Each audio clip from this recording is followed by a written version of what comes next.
Hello and welcome to this episode of Cosmic Tarot. Today we're going to be taking a look at the newest deck in my collection. Well, it's new to me. This is a gift from a very good friend of mine that thought I would like it. It's the Jane Austen Tarot. Now, personally, I have not read any of Jane Austen's books yet, but this is what I like to do when it comes to tarot decks, and anything for that matter. I love to read it after I know about it and take the time to really get to know the characters and stuff in there, because that can really help you connect with a new deck. Like, that's the way I've done Alice in Wonderland, that's the way I've done Wizard of Oz, and I have downloaded the books, all of Jane Austen's books, off of like ebooks and stuff like Google Play, Amazon Prime, or Amazon Kindle. There's the word I was looking for. And those ebooks, because in all honesty, I love like the paperback books and stuff. A hard copy of it so you can go back. The smell of them, like a deck of cards, a book's the same way. It just has this incredible smell. But if you don't have that much room and you're starting to collect those books, and some of those books can be like, can I get it there, like that thick, they take up a lot of space. So ebooks like that are really good to like have, because it doesn't take up a lot of space. It's just on your phone. And another great thing about it is, like, when it gets dark, you don't need a light because the phone is your light for it. But we're talking about the tarot deck here, not necessarily books. But I did want to say, while I haven't read the books yet, I'm totally planning on doing that. I have the books on my phone, and I'm going to do that probably as soon as I turn this video off. But we're going to get into it. You can see there the front. It's very pretty. A Jane Austen tarot deck. 53 cards for divination and gameplay. A truth universally acknowledged. Now, that's a big saying in the Jane Austen books, I believe. Again, I don't know that much about them, but I'm really excited to learn about them. And with 53 cards, it's not exactly a tarot deck per se, but we are going to get into it, see the different cards and stuff, and you can see the information back there. It says Jane Austen is your oracle with this handsomely illustrated tarot deck featuring timeless characters and iconic symbols from her most famous works. It might just guide you towards your own fantastic future. And that's the beautiful thing about tarot. It's not predicting the future for you. It's telling you how you can make that future a reality, to give you the information you need in the present to make your future what you want it to be. And it says up here, it is a truth universally acknowledged that any person in possession of a sense of destiny must be in want of a tarot reading. So maybe use that in my own tarot readings and talk about it. You can use it too. Now let's get right into it, see how the box opens. It's kind of like a book there, isn't it? So we open it up. Kind of looks like a book, and you get the guidebook right there on top, and you can see it all there, colored illustrations, the different cards there. Now this does seem to have, like with the pictures right there, it does seem to have like a playing card energy to it, or a Lenormand. So it's definitely one I'm going to have to work a little bit with to get to know and to use it confidently. We had the little thing right there to help pick it up, but I'm going to do this to get them out so I don't pull that out. I accidentally did that with one of my boxes, and I've regretted it ever since. You don't want to jerk on that because this is just cardboard. As the cards are out, you can see the box there and how nicely made it's done, how nicely well it's done, and how well taken care of it was. Because again, this was not a brand new deck. My very good friend Angela gave it to me, and I'm really excited to add to my collection. Here are the backs of the cards. You can see those, and it's very great quality. You can see it there. It's not quite cardboard. It's not quite poster board. It's a little bit something else. But fantastic quality there. So this is what I'll do.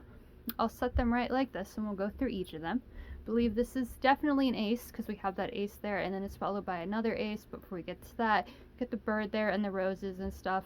So the guidebook is going to come in very handy for this deck, because a lot of intuition and stuff. Fly away from your stress, that might come to mind. We have the ace of spades as well, following the ace of hearts. It's a guy right there. And you may be a knight or a soldier. The six of hearts is right there, which would be the lovers, and you can kind of see that right there, written right there with the lovers. Then we have the eight of clubs. I think I do actually have this deck upside down when I'm using it, so there. The king of hearts.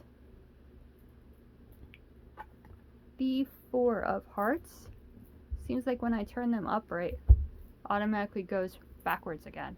And there we have the Hierophant. So there is very much major arcana in here, but it's the other things too, which makes it really interesting and unique. There's the Joker, the Hermit, and it'd be the Nine of Diamonds. Now I do have a deck, and I have that has the playing cards, that has the tarot cards connected to the playing cards. It's a Divine and Play tarot, and that does have the hearts, or the hearts of the cups The diamonds are the swords, if I remember correctly. The clubs are the wands. And the spades, which we have right here, are the swords. So you could see this as the three of swords. Then we have the king of diamonds, which could be the king of pentacles. The seven of pentacles, or the seven of diamonds. Again, I don't know for sure, but it does make a lot of sense in my head that like diamonds will be pentacles because they do kind of represent money. The nine of spades, and the five of spades. The four of clubs, the three of clubs, the two of hearts, the two of cups, I believe, the eight of diamonds, the queen of diamonds.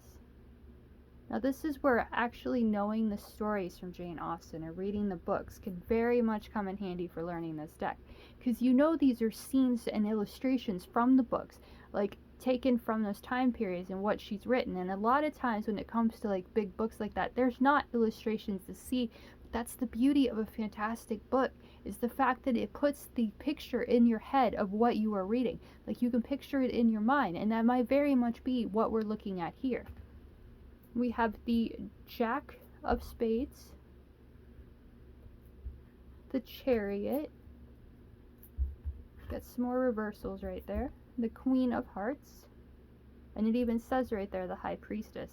So there is a little intuitive energy here, like you see that, you know what it's meaning, you know, like the fact that it's the high priestess, you know, she's deep in thought, she's taking that wisdom she's learned in the past and she's applying it and not letting the emotions of the past hold her back. There's the two of clubs, the six of spades, which just very much reminds me of the six of swords, the jack of clubs. Now this one doesn't have any specific name or anything on it, but it kind of reminds me of the Empress. You know, she just looks confident in herself and she knows her creative abilities. And we have the nine of hearts, the seven of cups, the 10 of spades. Now that is judgment. That's what it says right there. And it does very much remind me of the staircase on the Titanic, because I've definitely seen the movie, I've read the books. You know, I'm a huge fan, is not the right word for the whole, I love the Titanic story and I just love learning about it, but definitely looks like the staircase from that to me. And we have the five of hearts, and there's a lot of information there, and it says, you pierce my soul, I am half agony, half hope. So that is the five of hearts, which would correspond to the five of cups in my opinion. And the saying, you pierce my soul, I am half agony, half hope, very much relates to that energy of the five cups.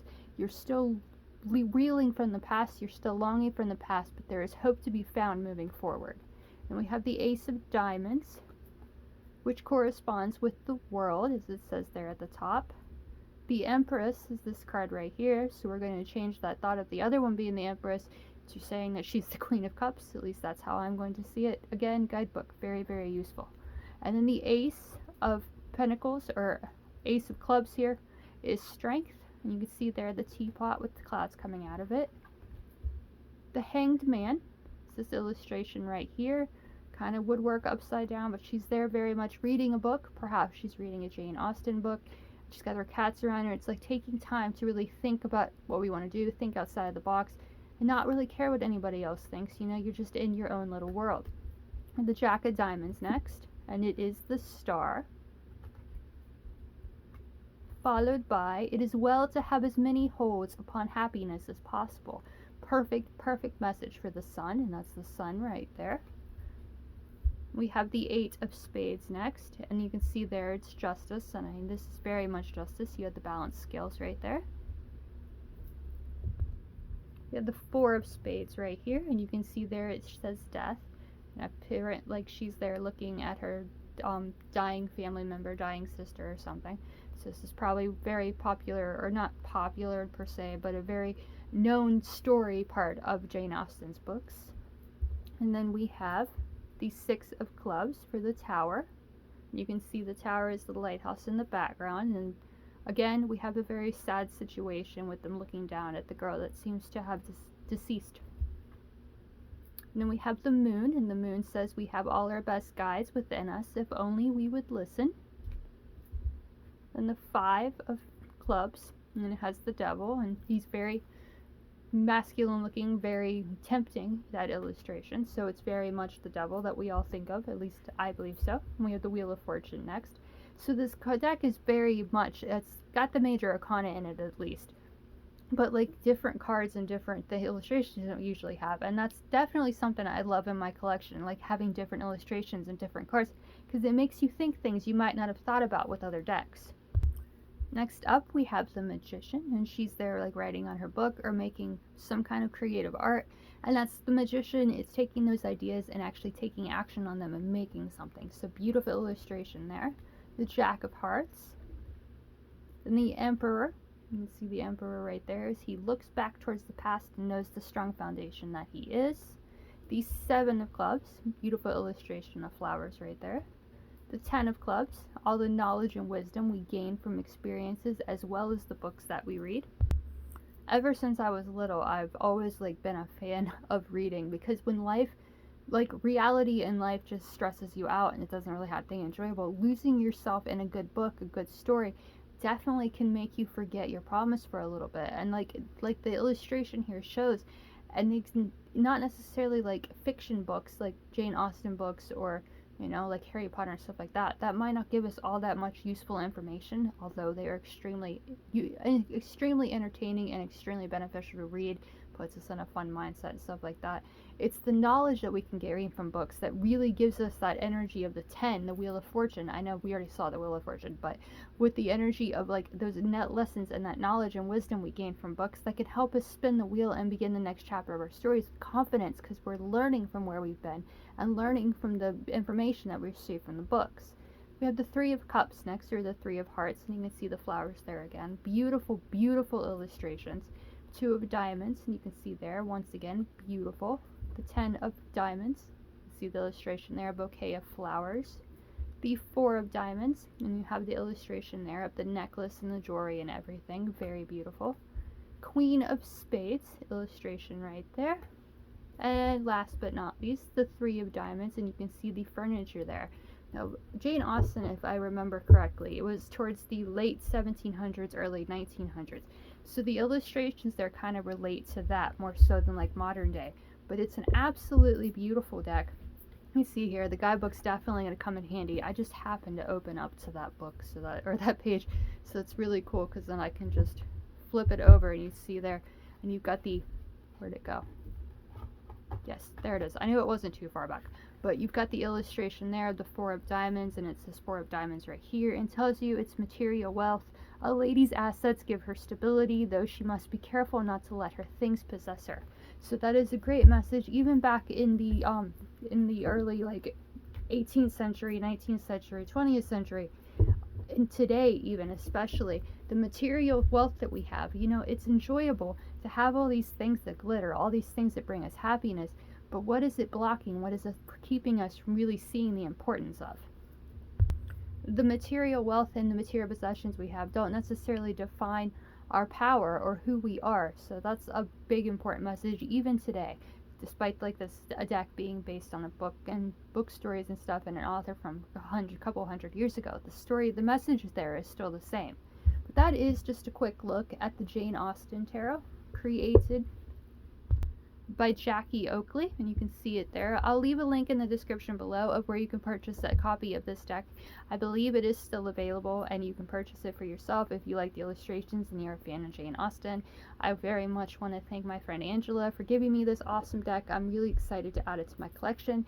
If you want a reading with this deck or any of the cards in my collection, then feel free to message me or comment on this video, message me on any of the socials. All of that information will be in the description below, and of course there's always the option to book a reading directly from my website.